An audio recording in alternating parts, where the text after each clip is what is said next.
Welcome to Real Talk with Coach Morton and Friends Conversations. I am your host, Brandon Morton, Head Director of Track and Field Cross Country here at Converse College. What's going on, y'all? Charles Proctor, Head Track and Field Coach here at W.J. Keenan High School here in Columbia, South Carolina. What's going on? Tyree Price, Assistant Track and Field Coach here at Bethune-Cookman University, Daytona Beach, Florida. During this time off, obviously, I don't know if we're going to have a high school season or not. If we don't have a high school season, it's going to be very interesting because you're talking about seniors that have not run in 2 years. You know, they didn't have an outdoor season their junior year, didn't have an outdoor season their senior year if they don't run one.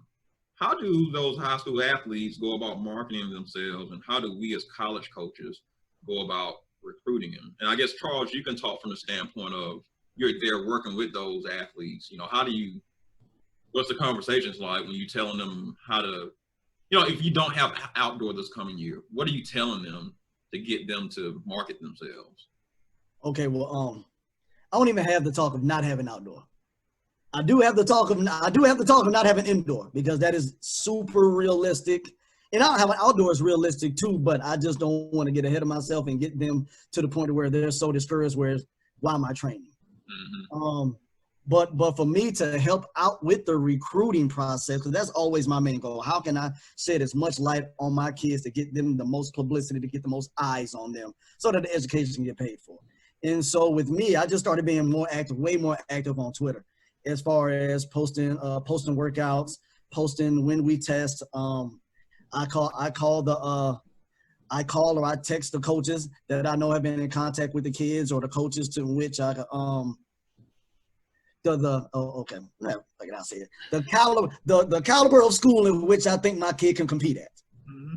Okay, so I know if I got a jumper, I know daggone well if he ain't legit, I ain't calling Tyree. If he can't come down there and really make noise in the mirror, I ain't calling. So the coaches where I think the man or the young woman can score, I'm calling them. But the biggest thing for me was just I'm recording practices more. I'm recording test days more, and I'm using our test days basically as not necessarily track meets, but indicators of progression or regression, not only for myself but for the coach. And so I can show them, hey, they ran this as a sophomore. For a few of my kids were fortunate enough to get in 1 or 2 meets over the summer, which wasn't great, but it at least showed that, okay, they haven't fallen off too much from what they did having a full season sophomore year, or they ended up progressing without having a season. So now I'm sending these films out, and I'm showing them the times, and and from the film standpoint, I'm allowing you to put your own clock to it. So even though I have the relationship with the coach and they trust me, they know I ain't gonna blow no smoke to them, but no, put the clock to them so you can actually see what they're doing. And you can see that they are progressing throughout these crazy times. So that if there isn't a sanctioned high school season, somebody's always going to be always an AAU team that put a meet together or something like that. But if it's somewhere we can't get to, at least you're seeing them at least once a month, put down time in testing. And so that's the biggest thing I'm handling, man. I'm same as always been before the pandemic. I'm recruiting the recruiters. I'm calling as much as I can. I'm sending out as many emails as I can. And hey, I'm just trying to get your eyes on this athlete so that you can see the progression, mm-hmm. just in case there are no meets for you to go off of. I think that's a very interesting, a unique way to. You're bringing coaches into your practice essentially. Yes. And that's very, very creative. Like I said, I think it's just a result of the situation we're in to. We all got to become more creative, but I like that. Like I said, I've been keeping up on Twitter with the club and, what you guys have been doing in practice. So for high school coaches that don't, that's a jewel right there. Zoom and you got camera phones, you can post all this stuff so that we can see. Tyree, from your aspect, college coach, you're going to have kids that hadn't run. And hopefully we have a high school season. I'm not saying we're not. I'm just saying, hypothetically speaking, if we didn't have an outdoor season this year, how are you recruiting somebody that hadn't run since their sophomore year? That is very difficult, because then you got to look at we're looking at it from what happens during outdoor part of the season, that part of recruiting, but you got to look at the things now, like when it's preseason recruiting, early signing period or early signing times, then you're at a disadvantage because there's no indoor. There was those people, especially those people who didn't compete in indoor at all. Those states that don't do indoor, it's just straight outdoor. So you're pretty much didn't have an all indoor or outdoor season to compare them to their junior years, and then you're trying to make an assessment on them based upon their sophomore year of competing outdoor, and those times, which some sophomores aren't putting up numbers right at that point in time, and if you're trying to sign them in October, November, December before they even take another opportunity, so they already washed out a whole year, didn't really do any summer track, and so you're trying to really make a guesstimate of what they're going to do, which is very hard for track and field, and still even with dealing with women, because with women there's a change that happens sometimes during that time, so you don't know kind of what you're going to get, and then even with the men, not being as active as they were, and you don't know the growth spurts that took place throughout. So you're not really knowing too much of anything. And then how much would they have handled the transitions to a different type of philosophy or a different training regimen? Would they have regressed or progressed? So those are difficult decisions. So it's going to be really on that grind of gotta to really dig into information, and as Charles says, like, hey, I need some more information, I need some more things to really to address and to see in order to make a good guesstimate. No matter how you look at it, it's still going to be a guesstimate of, and I hate the word potential, but yet you're really going to have to rely on what the potential can be for these athletes coming into your program. And for some coaches, you're going to be really rolling the dice, and if it comes down to your job or winning, then you're really it's going to really bring out the coach out of you, when you bring a person into your campus and onto your program, of saying, okay, we really have to really expedite the end goal, of progression through those things, because you're missing 2 years of progressional teaching for those athletes. So now you have to do that within that 4. You think you got 2 years, and you're just adding on 4 years of expertise, but you really have to make up for what they had a lack of in those years, and also competing. That's the other thing. It's not just about the practice thing, it's the competitive edges that they've had. And then you're not really seeing the psyche of that person, how really competitive they are when they go against other competitions. And that's one of the things that some college coaches also look at, is how well they go in stressful situations when they're in the crux of competition. So it's going to be, it's really going to be difficult, and it's going to be live pick and choose. But the other thing is, with the pandemic coming into place, and NCAA granting people extra years of eligibility, you're kind of wondering what I'm going to do with my dollars. You know what I'm saying, when it comes down to recruiting, because you got people coming back and like, well, I know what they can do, and they're in my program. I just don't know what they think. So they're probably say, okay, well, we're going to probably let you go and probably look at someplace else. We might need to keep you until we really get another assessment of what these athletes are doing from the high school levels, and some of the other JUCO levels as well. Yeah, like I said, I think what you just said, Tyree, and what both of you said go hand in hand. A lot can happen over 2 years. You're talking about if a kid, Yes. if they don't have an indoor season because they don't run indoor like in South Carolina, and let's say they didn't get to run outdoor their junior and senior year. Last time they ran was their sophomore year. Things happen in 2 years. I think that, it's going to be up to us to use wisdom as well as, we can watch a training section with Charles online, but we got to know those things that you said, Tyree, like mentally, how do they handle competition? I like to ask a question. I asked a recruit this yesterday. I was talking to her, said, tell me a hard situation that you went through and how'd you handle it? I got that question from Carol Smith Gilbert on a podcast she did.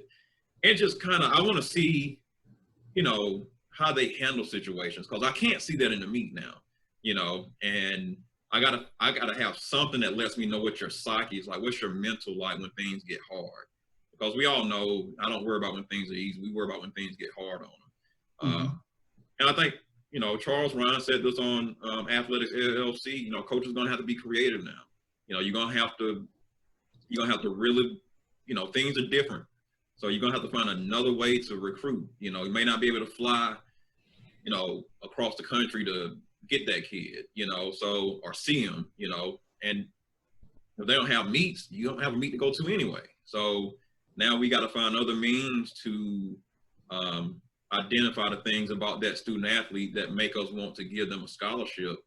And one last thing is, once you tie in the fact that some seniors might not get a year that are already at your institution and they may want to come back, how does that tie into recruiting? Like at that point, if the money's not available, kind of what does that mean at that point, So there's a lot of things that, like I said, it's just going to be different now. And good coaches will figure it out. Bad coaches won't.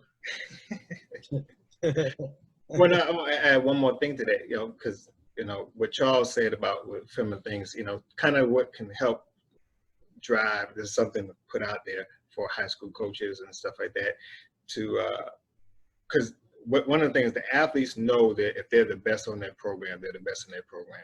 And if there's no one else on their level, then it's not really a catalyst to really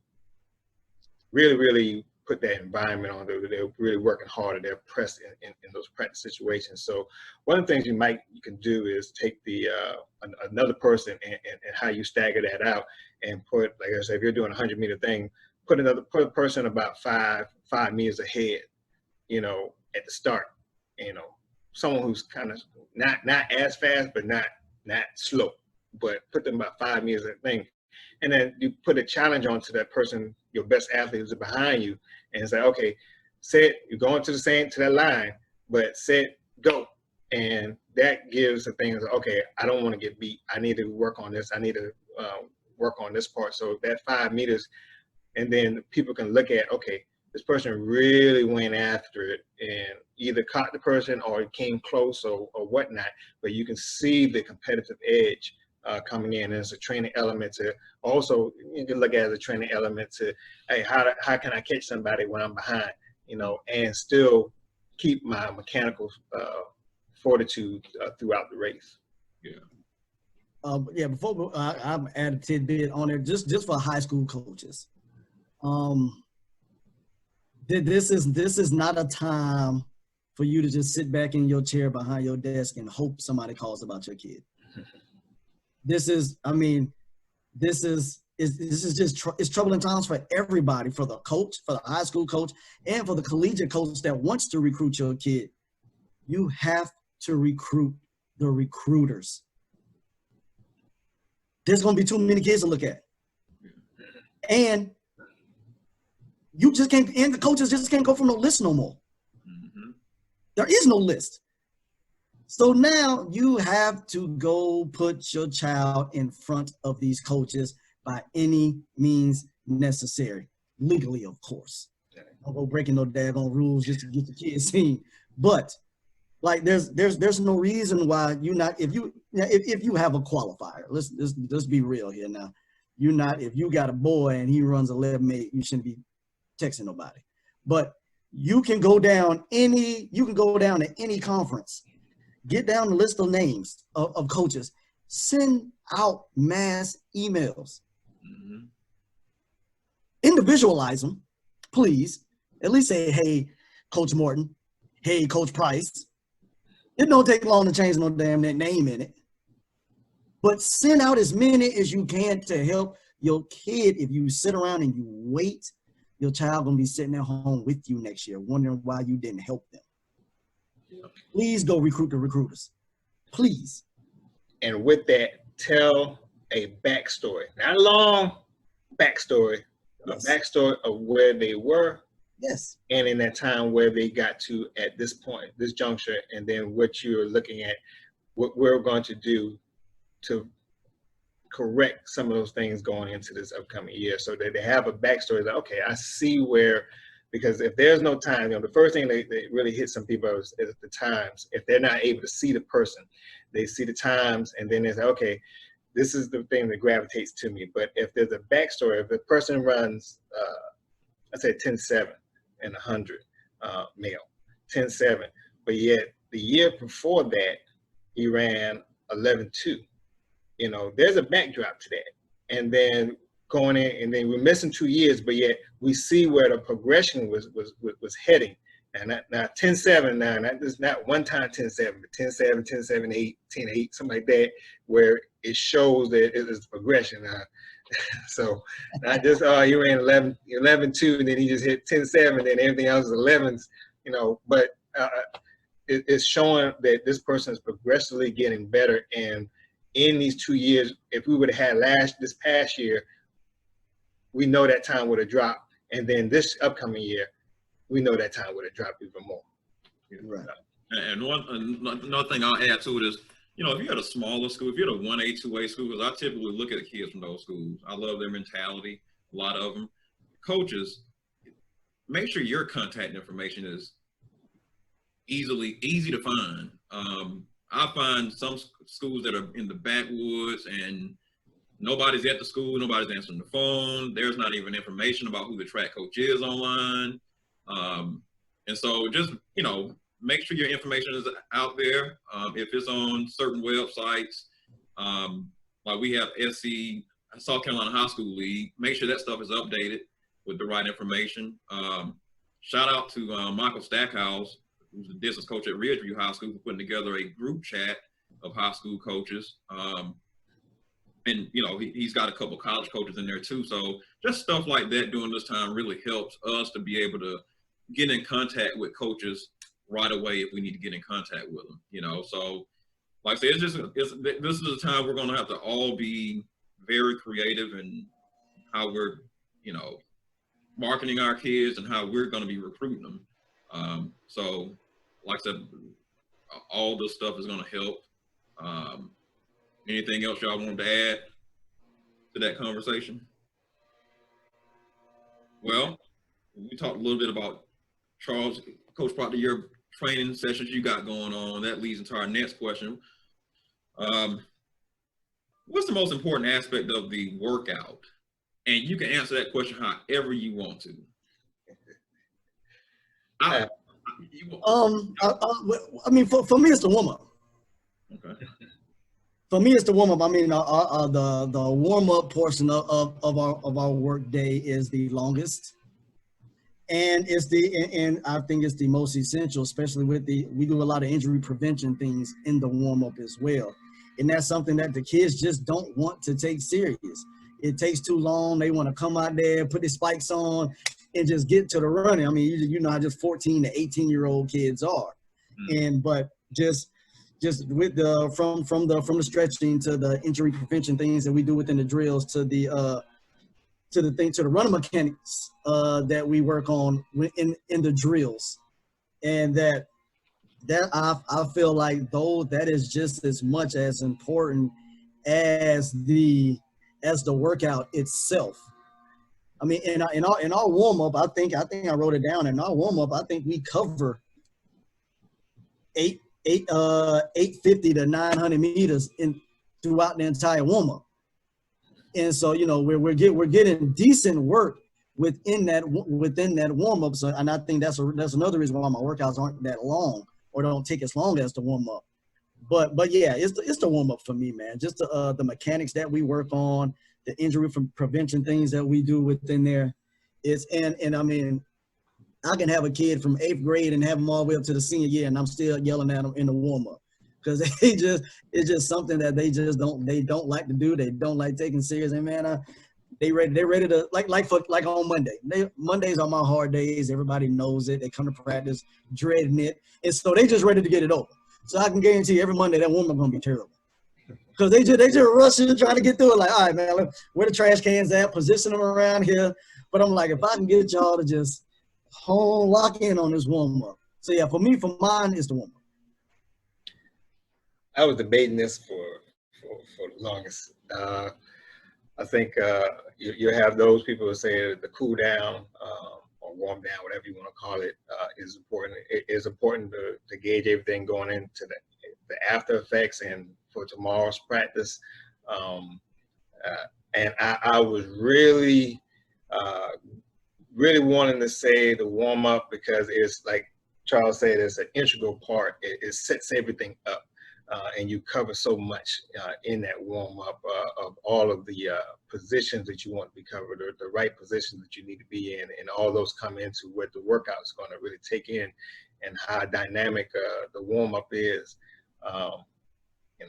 My warm ups take, starting off the beginning of the season, teaching everything, about an hour to teach the warm up part, and then it gradually goes down to where they can get it done within 30 minutes by the time we get in the competition. I was really gonna say that warm up, but then I really thought about my workouts, and for me, a lot of things is inside of the workout. It's the recovery time. Brandon, I talked about this on one of our other podcasts. Recovery is, I don't care if I tell you it's 15 seconds, 30 seconds, 1 minute, 2 minutes, 5, whatever it is.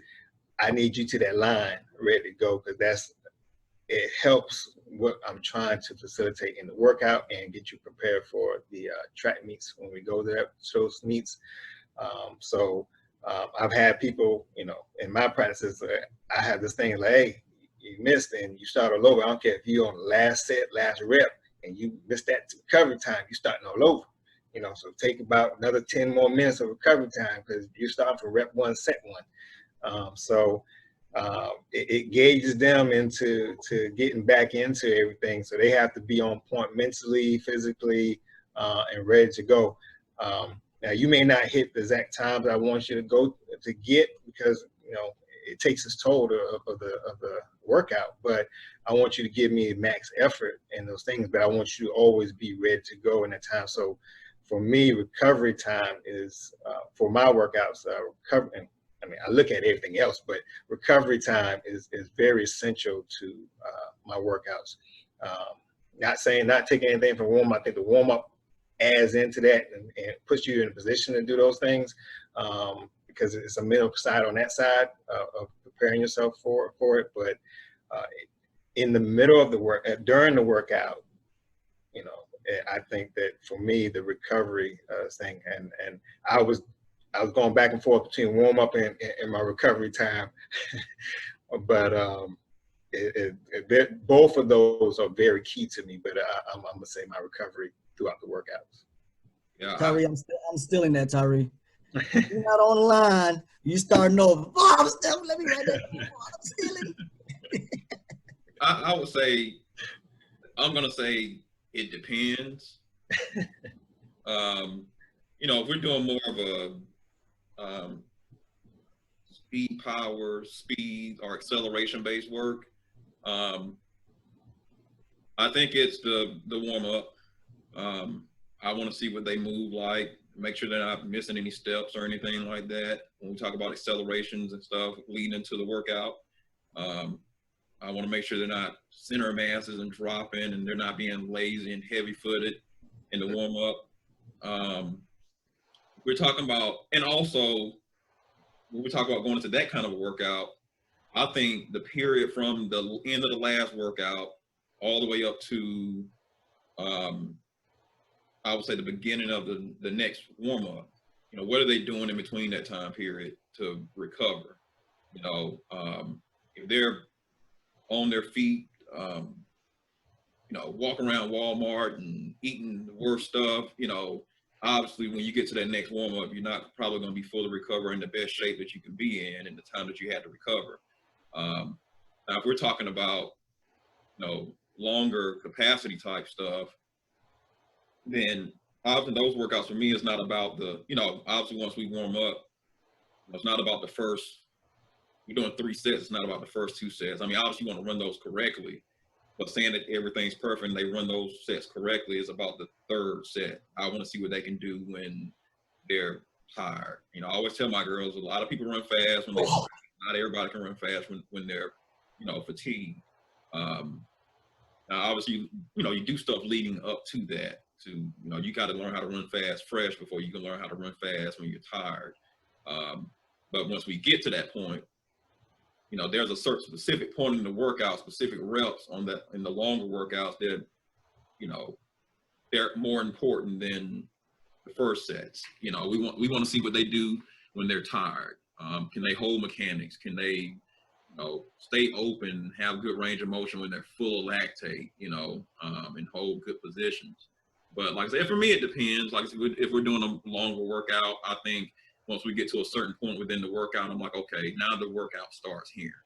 It wasn't about those first 2 reps. It was about those 1 or 2 reps we're about to do right now, and you're dead. Let me see what you can handle, because it's going to tell me, number 1, can you hold mechanics in position, but also it's going to let me know what kind of heart you got. Are you going to tap out and ask for more rest, like Tyree goes back to recovery, or can you step on the line, and when I say go, you go, And so I think for me, in those 2 workouts, those are the most important things. Like I said, the warm up when it comes to those speed power workouts, because I've stopped some of those workouts based on how they looked in the warm up. If center mass is dropping, they're heavy footed and they're missing steps when we do accelerations, we'll cut it short and do something different, or, might cut the whole workout together, so it just depends. And there's been times where they look much better, and I'm like, oh, I'm gonna either stick with this, or we're really, really fit. I might be able to add a little bit more, so it just depends on where they are.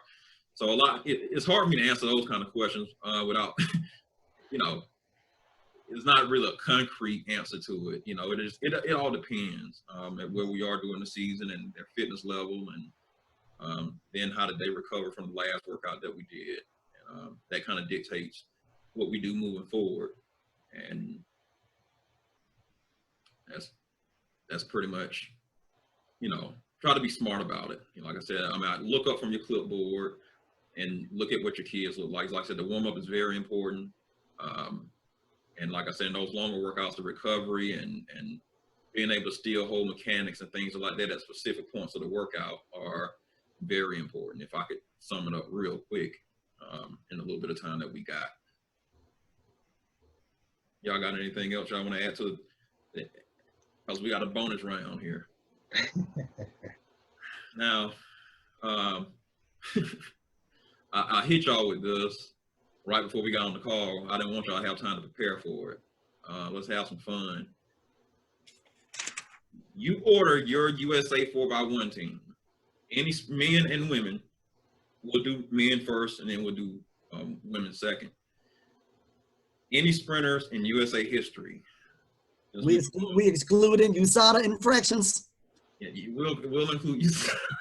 They on the 4x1 anyway, so they've been on there. So yeah, include them too. So anybody, just make it interesting. All right, I got my men's 4x1. My first leg was a toss up. Okay. My first leg was a toss up, but I'm gonna go with Christian Coleman. Now, my other one was the legendary John Drummer, but I mean, it's just hard. Christian Coleman 9'7", man. Like at the end of the day, boy 9'7", and he ran a hell of a first leg in the World Championships. So it's hard to take him off. My second leg, which is a place we probably don't see him as often, Carl.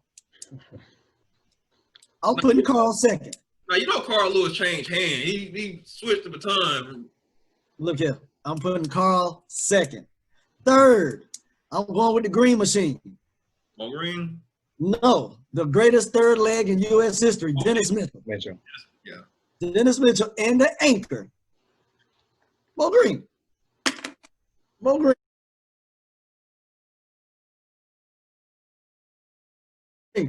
So I got Christian Coleman to Carl to Green Machine to Mo Green. That's my relay. We still losing to the Jamaicans, but that's my damn relay.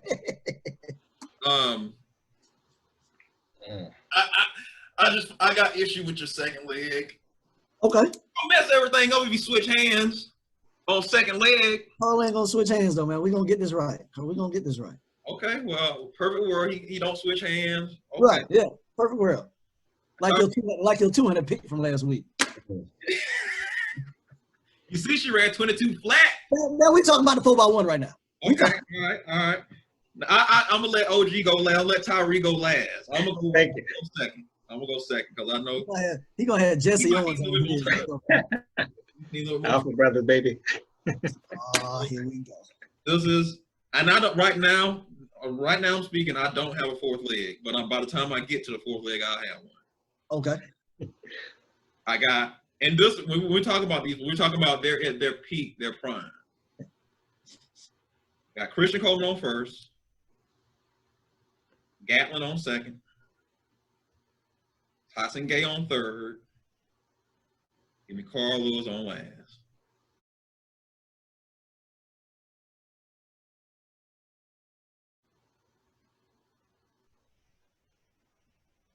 And let me explain that. Please. You said it, Coleman. I mean, he's the world record holder in the 60. I need a good starter. Why not put the world record holder for 60 meters on the first leg? Mm-hmm. Second leg, Gatlin, all power. He proved he can run second leg, but also I like powerful, strong guys on second because I know headwinds won't hit them as hard as a smaller, lighter guy. Third leg, Tyson Gay. I mean, he just, when he get the baton, he let it rip. I mean, there might not be, at his peak, at his prime, you got to think about what he would have done if there was no Usain Bolt. And we're going to throw him on third leg. 9'6", 8. Mm-hmm. Plenty of endurance and run 44. So, you know, I need three guys on the second, third, and fourth that can just run. 969. Gay. 969 Gay. 969. So, I need guys that I know aren't going to slow down. And I'm putting Carl Lewis on third. Now, if you notice my second, third, and fourth, they all have. You had Carl on fourth. I mean, I'm sorry. What did I just say? Third. I mean, on fourth. I mean, well, Tyson Gay's on third. Right. Carl Lewis is on fourth. And what I tried to do was put a great starter on first and three good 100-meter sprinters that could also run a 200 on second, third, and fourth. Because I don't need anybody slowing down or tightening up or anything like that when they get the baton at top end. So that's in the perfect world. No politics and nobody. Not a good thing about it. That's the leg that all these guys run anyway. So I don't think there would be any issues. So my situation is realistic. All right. Ari? I think we all more so think alike. Again, on first leg, I was debating the same thing as Charles was debating between Drummond and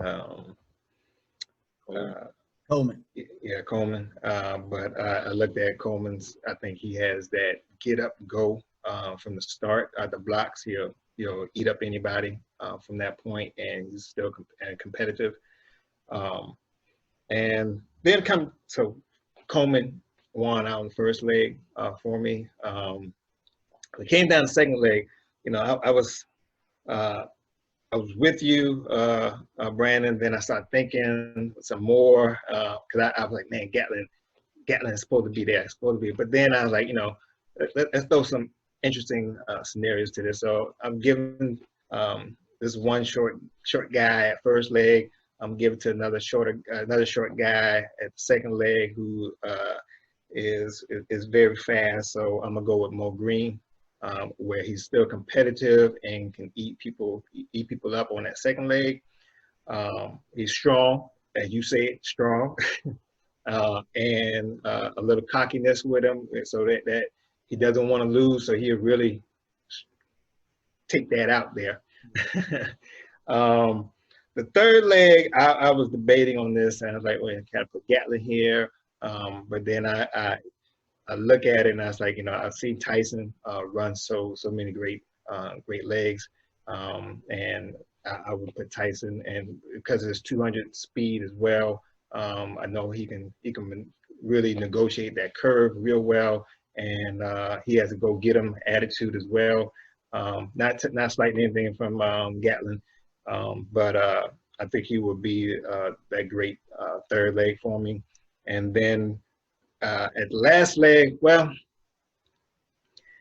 we're going with history. We're going with a solid person throughout the years, and that has to be Carl Lewis. Competitive, don't want to lose, will not lose, and he'll be my anchor going down the stretch. Okay. Let me, Charles, let me get what was your ordering? You had Coleman?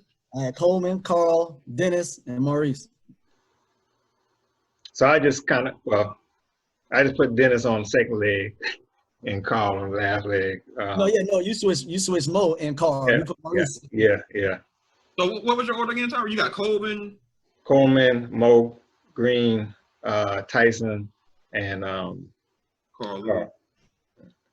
Yeah, I feel like my team will win.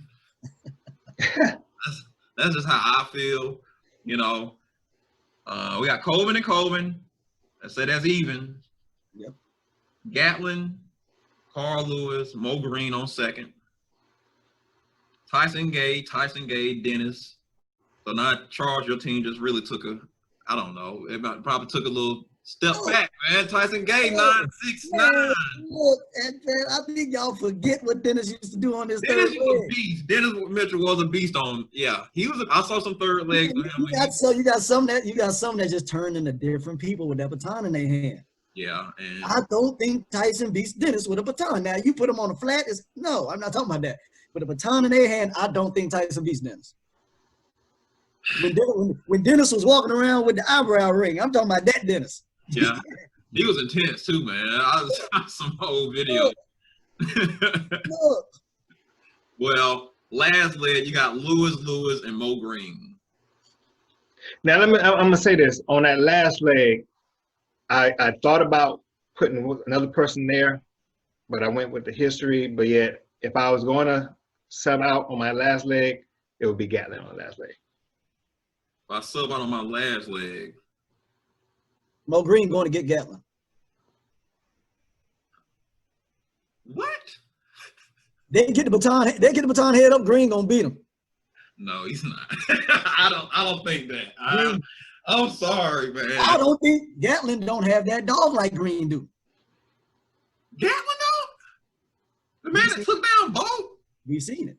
The man that beat Mo Green in the 04 Olympics? Gatlin ain't got the. No. I don't know, man. No, I'm going Green. That's questionable.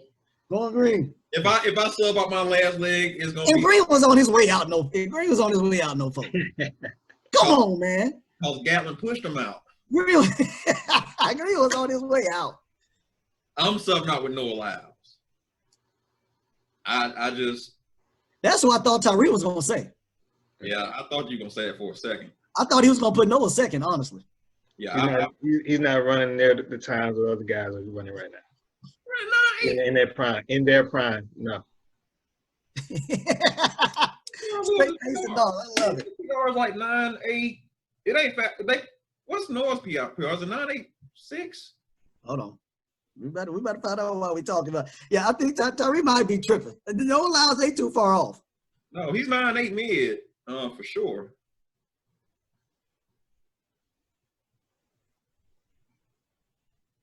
Let's see.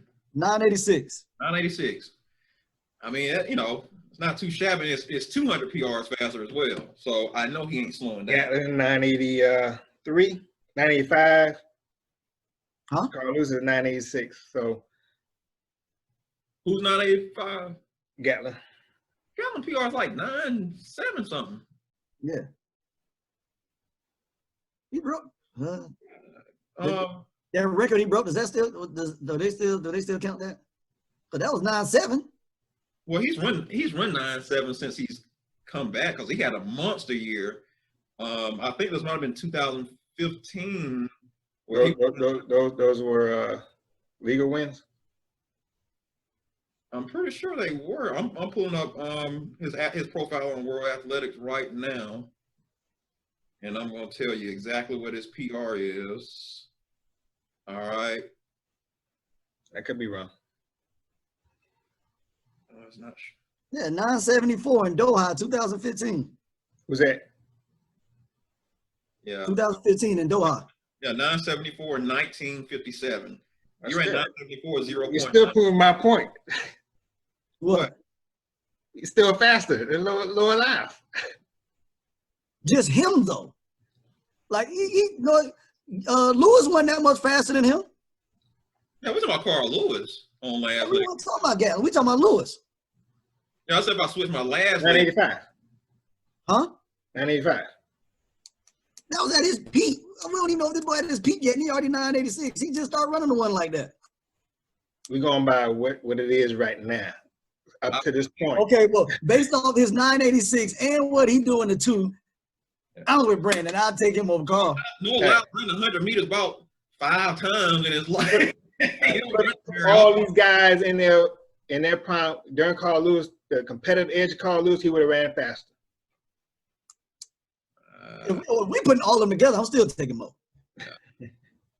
I'll take. I want runners on last. I want guys that can stand up and go. Good. I mean, Mo Green had good max velocity. I don't think he could hold it as long as Carl Lewis. So that's the reason in a matchup, I'd rather have Carl Lewis anchoring over Mo Green. That's my pick. So I feel like my team is the best. I'm going to award myself the trophy. Women, let's go women. I'm going to go first on this one. Thank you. I'm going to put Tiana Bartoletto on first, Marion Jones on second, Allison Felix on third, Flojo on last.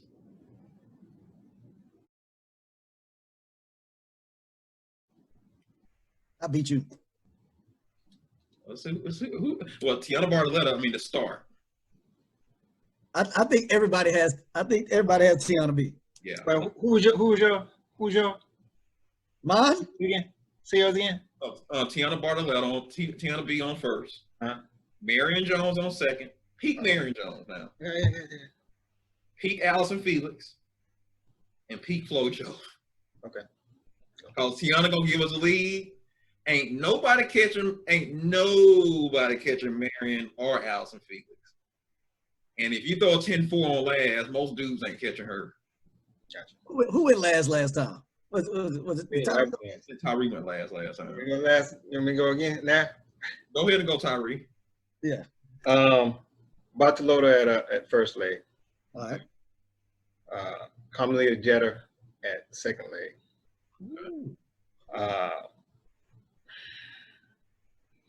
At third leg. Boy. I'm gonna go with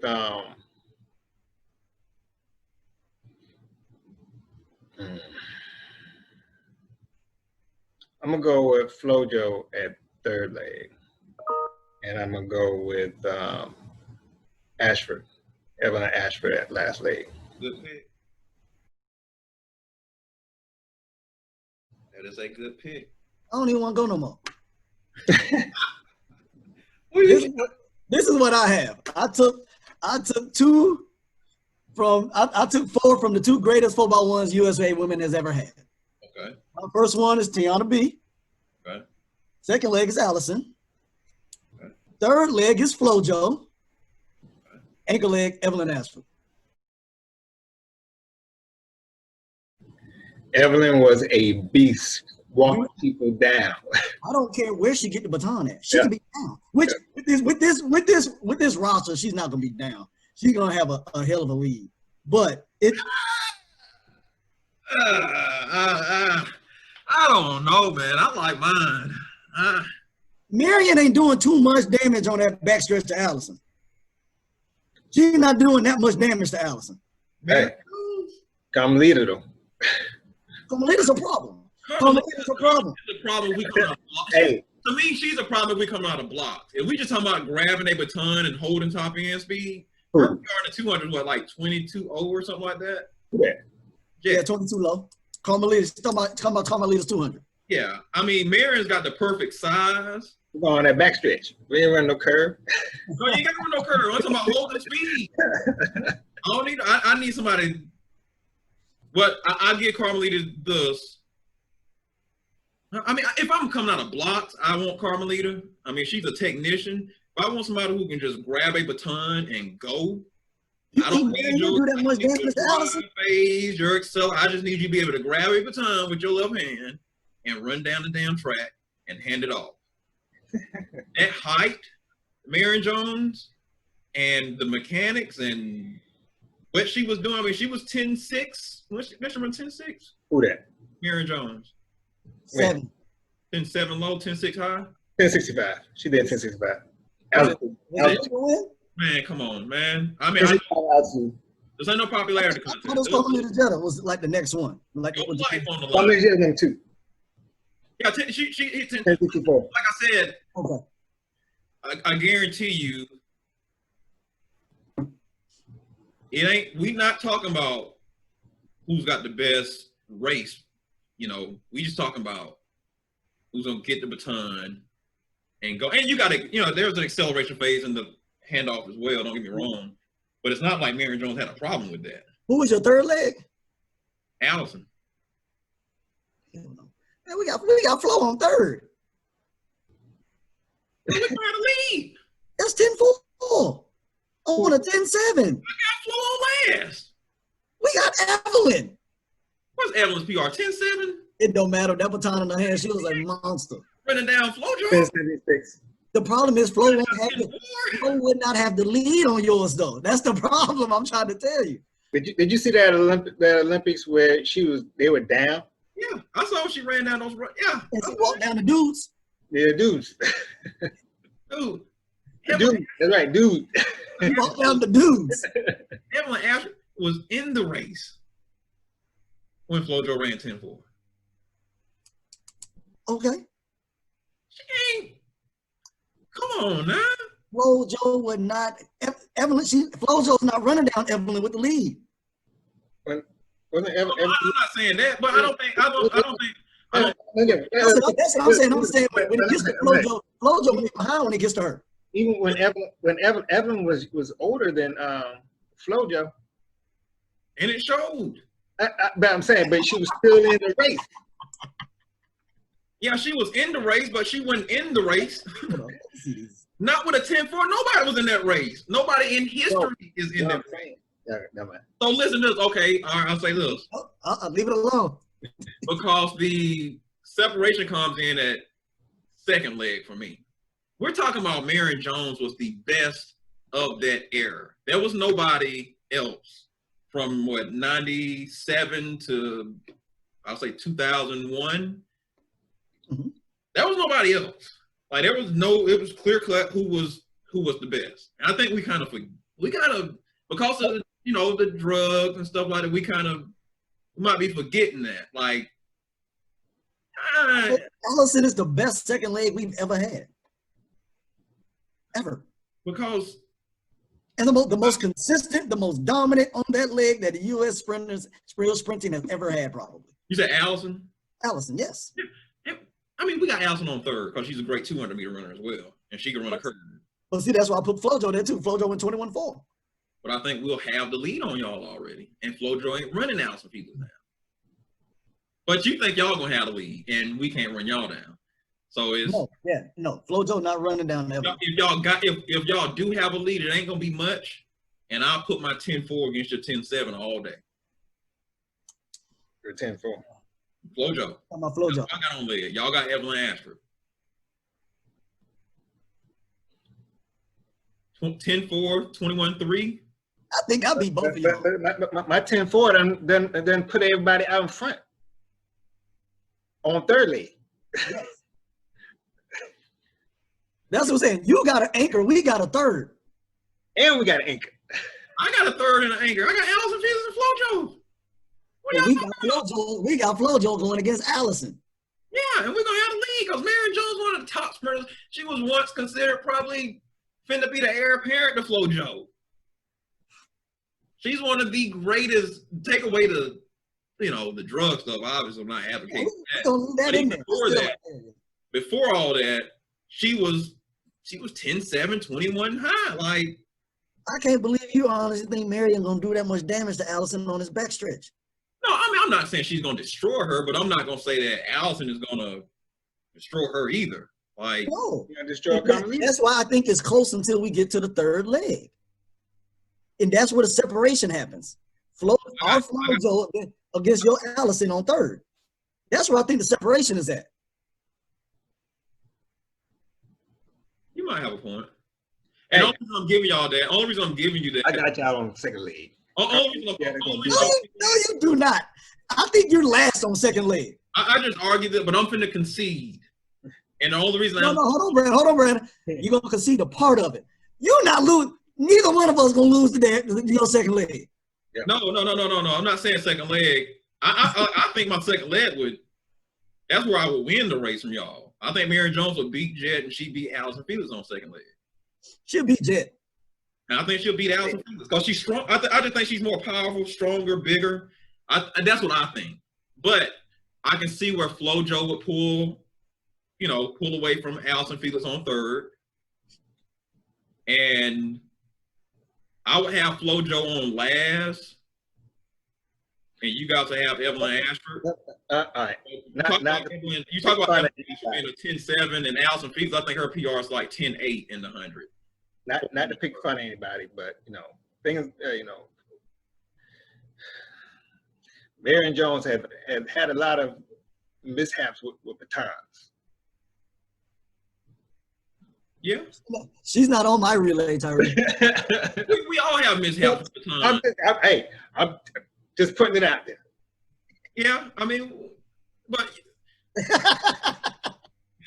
just putting it out there. I'm sorry. Listen, in 2000, we wouldn't say putting it out there.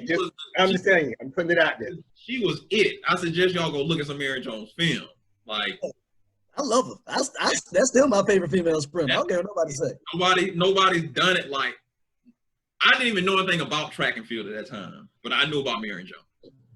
No, nobody has done that the way she did it when she was doing it. That's just my personal opinion. Well, you got to look at when Marion came on the stage.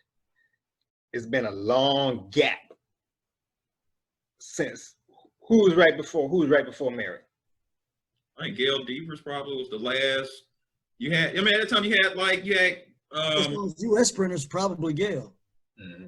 Before Marion. But you had Inger Miller at that time. She was around the same time though. Yeah. Inger Miller was moving. Like, I think Gwen Torrance was still pretty good. I'm trying to think who else was that. But even Gwen and Inger was they were still like late 90s, like mid to late 90s, early 2000s. It was still around that same era. Yeah, I know they were battling. Because Marion basically came on the scene in what, 90, was it 97? 97. Yeah, so it was around the same time then. Yeah. So all of them. So she still. Mary just came on the scene taking everybody's cookies. That was all. That was just. Don't get me wrong. I think Gail was a good. I think she was more really known for what she was going to try to do in the hurdles. Yeah. With 100. But she. No. I'm not saying she didn't do nothing in the 100. I'm just saying she was more known for what she was supposed to do in the hurdles. Yeah, I agree. I agree with that. So, man, I forget about Gail Devers, man. Goodness. I don't know. Wasn't she a 2-time world champion in the 100? Yeah, Olympic champ too. Like, hold on, Tyree. No, we can't do that now. It wasn't what she was supposed to do in the hurdle. She was super legit in the 100. Yeah, I think she was more known for the hurdles though for some reason. Ingrid Miller had a faster time than Gail Davis. Oh, she did. Yeah. Yeah, it was some stuff. I mean, that's the 4 I'm taking. I'm rolling with that 4 right there. I think the 4x4 would be more interesting. But I'm rolling with that for the 4x1. Yeah, I mean, it's Gail Davis had 1082. And what Ingrid Miller run? 1179. I'm 1079. 1079. 1079. Yeah, okay. Ingrid Miller was mean, man. Like, I mean, and she ran a tough third leg. I think she ran third a few times. Yeah. Yeah, she was at that HSI crew, man. I forgot about Ingrid Miller. I'm surprised, knowing you, Brandon, how you like youth, you didn't put Sha'Carri on there. No, this is out of respect. He's the future. Maybe the next show we'll say future 4x1 moving forward. Who would you have on the 4x1? She only got one leg she can run. Yeah. I ain't getting into it. I ain't messing with y'all today, man. I ain't messing with y'all. Y'all got any shout outs y'all want to give? I guess I'll come off the hip with this one. I'm gonna keep it. We did True last week. I'm gonna go back to the high school coaches. Just shout out to the coaches that have continued to stay connected with their athletes. That's still continuing to push them to work. They're still reaching out and contacting colleges to try to get their kids recruited. Just salute to y'all. Continue to work. I don't want you to feel like it goes unnoticed. The people who matter for the reason why you're doing it, they see you. So continue to work, continue to grind, continue to be positive influence to these kids, man. Thank you. Good. I'm gonna take a different route this week. Hold on, then, because I know you're gonna try and trump me. You're gonna trump me. Trump out. No, it's just simple shout out. It ain't nothing, it's 2 guys. A buddy of mine called me last week, and he was on the 4x4 with me in high school, and I just thanked him because him, Jeff Carroll, and Kendrick Williams. I'll have to get them to watch the show, but they both got me to come out for track. I did not want to come out, and it was probably 10th grade.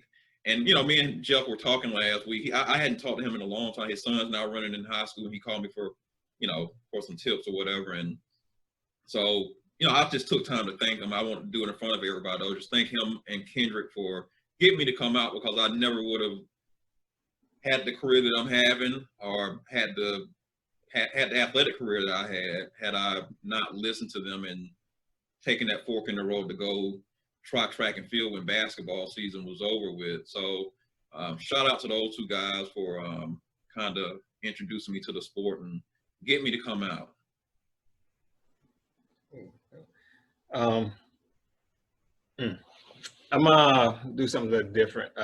It's not a coach, but I want to give a shout out. This person celebrated their birthday yesterday, and they took a chance on a very young guy early on in his coaching career. Miss Gwen Reeves, the former athletic director at Fort Valley State University. She entrusted me with the men's program. Then the very next year, entrusted me with both the men's and women's program. And I think that's really where a lot of my success started.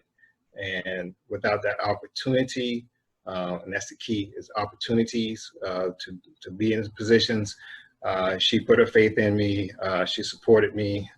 We didn't have the greatest scholarships, but we were still competing at conference. We were competing at nationals. We had national champions and All-Americans.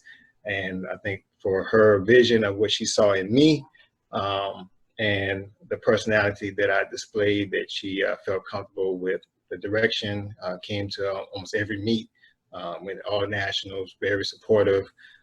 So I want to shout out her for her faith, trust, and belief in me, and giving me an opportunity to shine at the Division II level, which propelled me to Division I level. Nice. Ms. Gwen Reeves. Well, fellas, man, I appreciate it. Appreciate y'all doing it. Until next time, everybody, be safe, and good luck with this upcoming season. And we're gonna just pray that everything's gonna be safe and conducive to everybody running fast, but also being safe while running fast and coaching. So everybody be safe. Again, fellas, I'll see y'all next week. And y'all tune in for Coach Morton and Friends Real Talk Conversation. Have a good one.